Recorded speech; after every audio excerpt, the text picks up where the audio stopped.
आसानी से समझ में आने वाली बात नहीं है। ये तो अजंग के आगे जन्म की कहानी। आज वो समय आ गया है जिसकी हमें बरसों से प्रतीक्षा है। आज हमारे पास वो सारी शक्तियां हैं जो मिलकर एक अद्भुत और कल्याणकारी आत्मा का निर्माण कर सकती हैं। हम सभी अलग अलग शक्तियों के स्वामी हैं। हम ये शक्ति देकर जब आत्मा का निर्माण करेंगे, वो मनुष्य रूप में जन्म ले सकेगी और वो मनुष्यों के बीच रहकर उनकी सेवा करेगी, उनके दुखों को दूर करेगी, उन्हें मृत्यु के भय से मुक्त कराएगी। लोभ, मोह, क्रोध और ईर्ष्या जैसी बुराइयों से वो मुक्त रहेगा। संसार में न केवल उसकी पूजा हो, बल्कि लोग उससे प्रेम भी करेंगे। हमारे लक्ष्य की प्राप्ति के लिए, एक सर्वशक्तिमान आत्मा के निर्माण के लिए मैं आप सबसे आपकी सर्वश्रेष्ठ शक्ति मांग रहा हूं। बताइए, आपका क्या योगदान है? वर्षों की साधना के उपरांत मुझे एक वरदान मिला है, जिसमें मेरे मृत्यु का रहस्य केवल 2 ही प्राणी जानते हैं, एक स्वयं मैं, दूसरा एक अज्ञात जीव। इस वरदान के कारण मैं अपने मृत्यु के भय से दूर हूँ, इसलिए ये शक्ति मैं नई आत्मा को देता हूँ। मुझ में ऐसी शक्ति है जिससे मैं कभी भी कोई भी रूप धारण कर सकता हूँ, अदृश्य हो सकता हूँ, एक साथ कई स्थानों पर उपस्थित रह सकता हूँ। मैं नई आत्मा को यह शक्ति प्रदान करूंगा। मुझे शत्रुओं का भय नहीं है, क्योंकि मैं अपने शत्रुओं को दूर से ही पहचान सकता हूँ। उनके मस्तिष्क पर, उनकी बुद्धि पर अपना नियंत्रण रख सकता हूँ। मेरी ये शक्ति नई आत्मा को मिलेगी। आप ही के उत्तर की प्रतीक्षा है। आप अच्छाई का प्रतीक हैं। आपको कोई बुराई छू नहीं सकती। आपका हर कार्य मानवता के लिए लाभकारी ही होता है। क्या आप अपना ये गुण नई आत्मा को प्रदान करेंगे?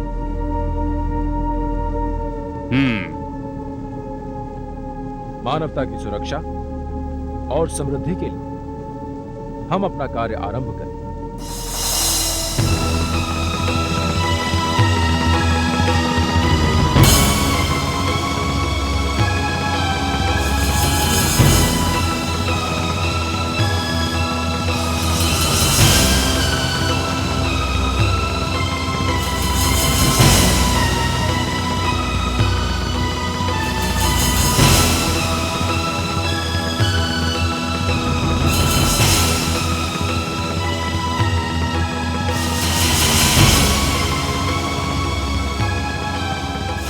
जिस नई आत्मा का हम निर्माण करने जा रहे हैं, उसके जन्म के लिए मैंने कुछ नियम निर्धारित किए हैं। यह आत्मा मनुष्य के रूप में तभी जन्म ले सकती है जब ग्रह एक विशेष स्थिति में हो। कुछ ऐसी स्थिति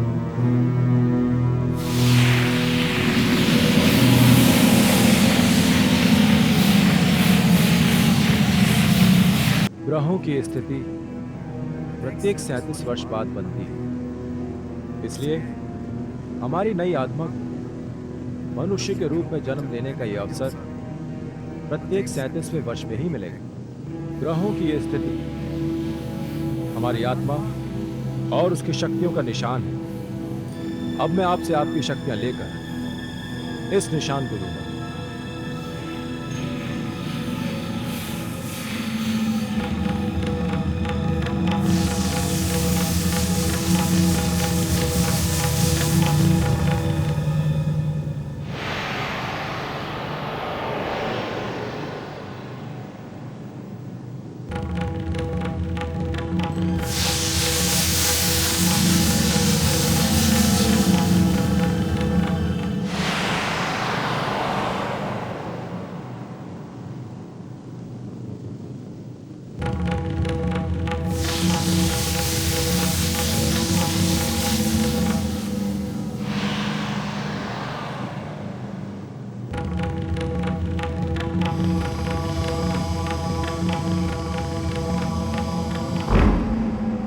ये क्या कर रहे हैं आप अपनी शक्ति मुझ तक आने से रोक क्यों रहे हैं?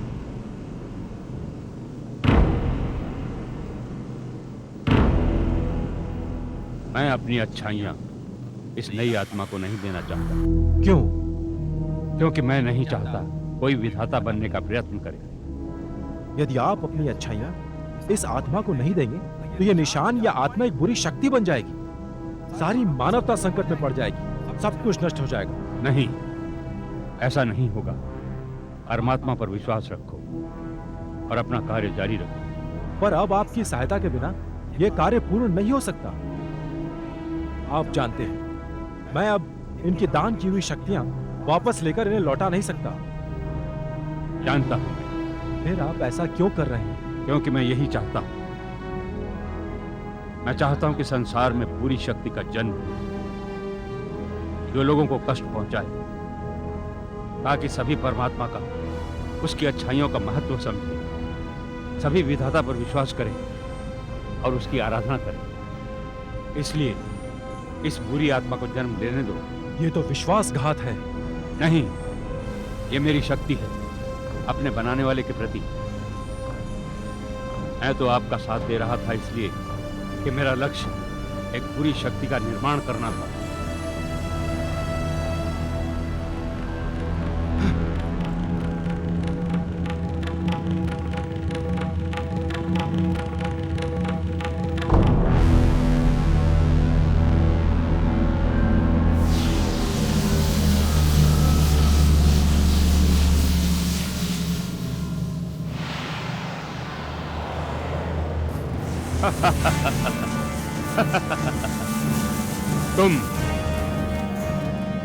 तुम बुरी शक्ति हो। जाओ, मनुष्यों के बीच जाओ, उन्हें कष्ट पहुंचाओ, उन्हें मृत्यु का भय दिखाओ। जाओ, राज करो।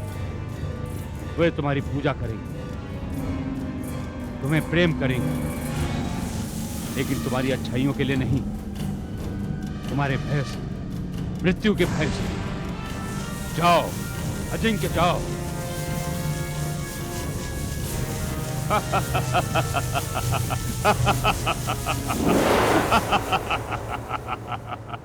जिसे तुम तुम्हारी सफलता समझ रहे हो, वो तुम्हारी असफलता है। तुमने हमारे साथ जो विश्वासघात किया है, उसका फल तुम्हें भुगतना पड़ेगा।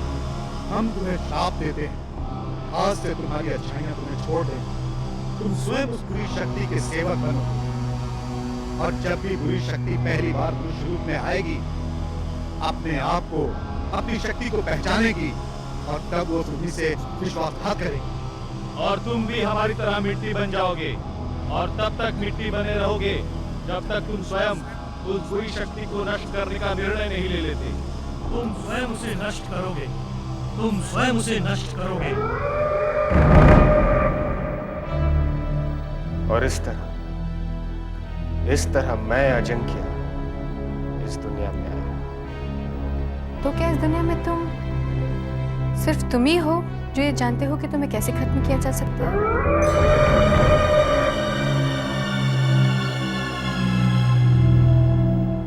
हाँ, अब तो सिर्फ मैं ही ये राज जानता हूं, क्योंकि मेरे राजदार को, उस शख्स को जो मुझे मारने का राज जान सकता था, मैंने हमेशा हमेशा के लिए खत्म कर दिया। तुम्हारा मतलब वो पांचवी शक्ति, वो पांचवा साधु अब इस दुनिया में नहीं है? कौन था वो? अजय,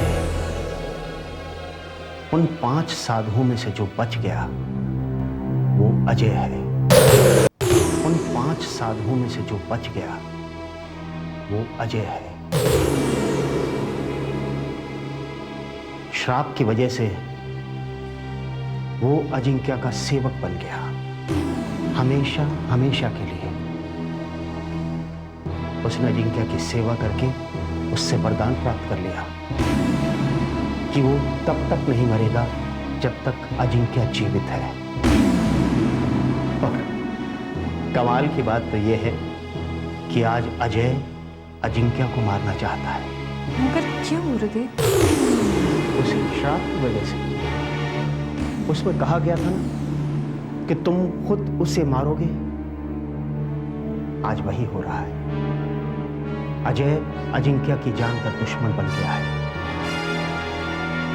ये जानते हुए कि वो खुद अपनी मौत की तैयारी कर रहा है।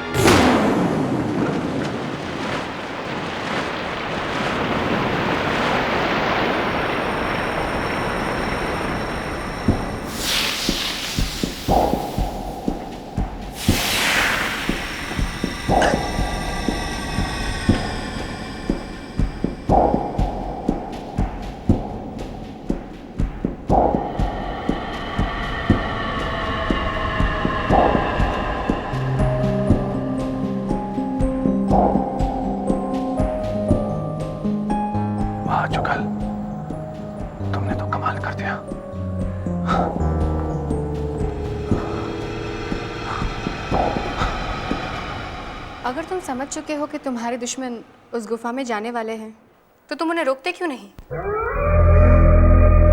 क्योंकि उन्हें रोकने की कोई जरूरत नहीं है। मैं समझी नहीं। क्या उनका उस गुफा में जाना तुम्हारे लिए खतरनाक नहीं? है, खतरनाक है, लेकिन मेरे लिए नहीं, उनके लिए। वो अपनी मौत की ओर बढ़ रहे हैं। वो उस गुफा से लौटकर कभी वापस नहीं आ पाएंगे। मगर उन्हें उस गुफा का पता चला कैसे? यही बात तो मुझे भी परेशान कर रही है। उन्हें उस गुफा का पता चला कैसे? उस गुफा के बारे में तो सिर्फ 2 लोग जानते हैं, एक मैं और दूसरा अजय। मैंने तो उन्हें नहीं बताया, और अजय तो उन्हें बता ही नहीं सकता। वो मर चुका है। क्या ये बात तुम यकीन के साथ कह सकते हो? क्या अजय वाकई मर चुका है? कहना क्या चाहते हो? हो सकता है कि अजय मरा ना हो, वो अब भी जिंदा हो, और शायद तुम्हारे दुश्मनों के साथ हो।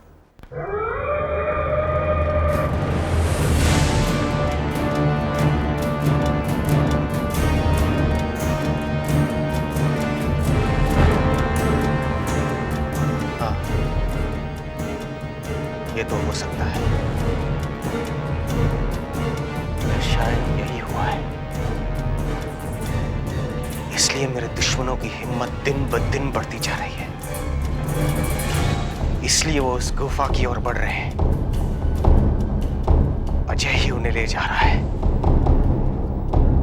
अजय ही उन्हें ले जा रहा है। अब वक्त आ गया है जब हमें गुफा में घुसकर अजिंक्य की मौत का तरीका ढूंढना होगा। लेकिन गुरुदेव, हमें वहां एक साथ नहीं जाना चाहिए, 3-3 करके जाना होगा। इससे एक फायदा होगा कि खतरा बढ़ जाएगा। अगर पहला ग्रुप वापस ना आ सका तो दूसरा ग्रुप जा सकता है। मैं और गुरुदेव कुछ और ही सोच रहे थे। क्या? सबसे पहले हम में से कोई एक जाएगा। हाँ, और हम में से जो भी वहां पहले जाएगा वो अगले 2 लोगों के लिए रास्ता तय करेगा, उस गुफा की जानकारी हासिल करेगा। नहीं जुगल, उस गुफा में जितने खतरे हैं उनसे एक आदमी नहीं लड़ सकता। गुरुदेव, वहां जो भी जाएगा जरूर मारा जाएगा। नहीं अजय, उसे मारना इतना आसान नहीं होगा, क्योंकि उसके पास बुरी शक्तियों की ढाल होगी जो गुफा में बुरी शक्तियों से उसकी रक्षा करने की कोशिश करेगी। फिर भी मौत का डर तो रहेगा ही। वो तो तब भी रहेगा जब एक साथ 3 लोग जाएंगे। और 3 लोगों की जानों को खतरे में डालना ठीक नहीं होगा। आप सब क्या कहते हैं?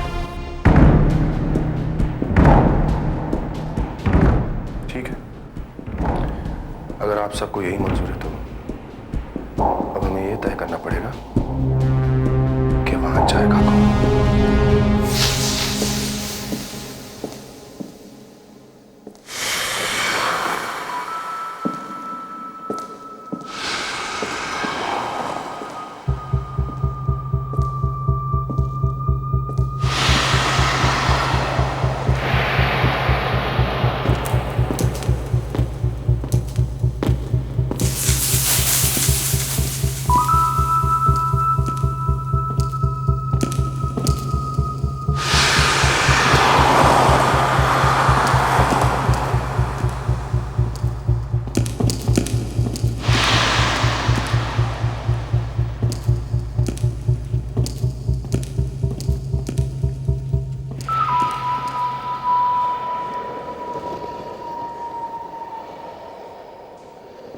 खुल गया चंदेल, तेरी किस्मत का दरवाजा खुल गया।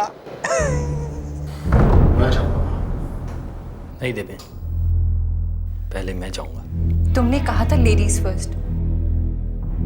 मैं जाऊंगी। नहीं शालिनी, तुम नहीं जा सकती, क्योंकि बाद में अजिंक्य का सामना करने के लिए तुम्हारी आवश्यकता होगी।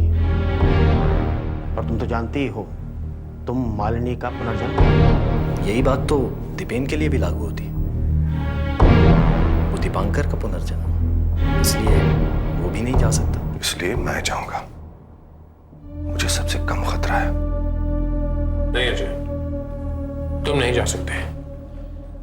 तुम्हारे बिना ये लड़ाई अधूरी रह जाएगी। लेकिन मुझे क्या हो सकता है जुगल?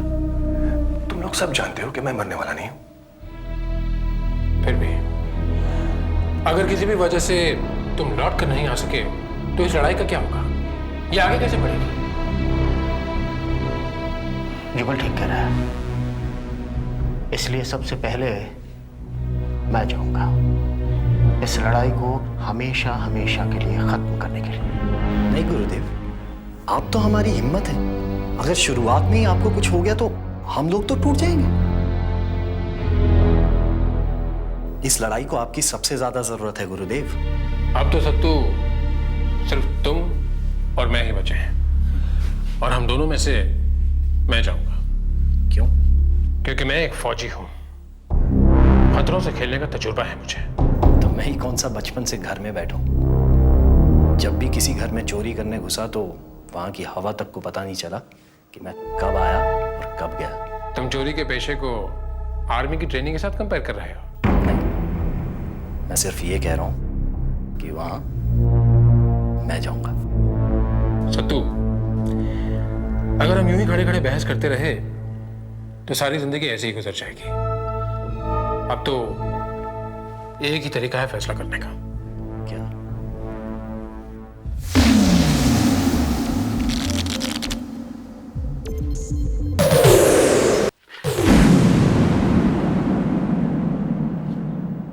ताश की गड्डी से दोनों एक एक पत्ता निकालेंगे।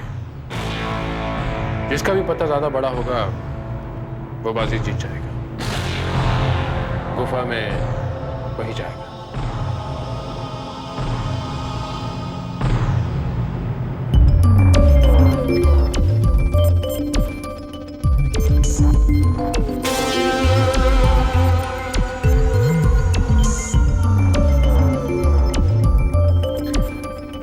तुम्हारी बात।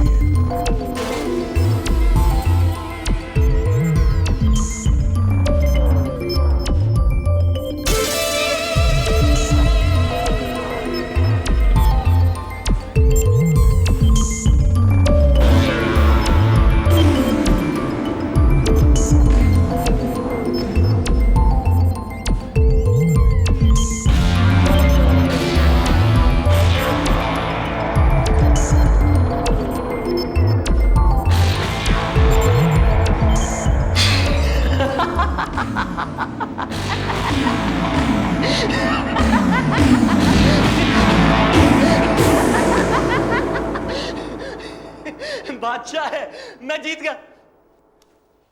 बादशाह है, अब पहले मैं जाऊंगा। सत्तू, तुम शायद ये भूल रहे हो कि ताश की गड्डी में बादशाह से भी बड़ा एक और पत्ता होता है।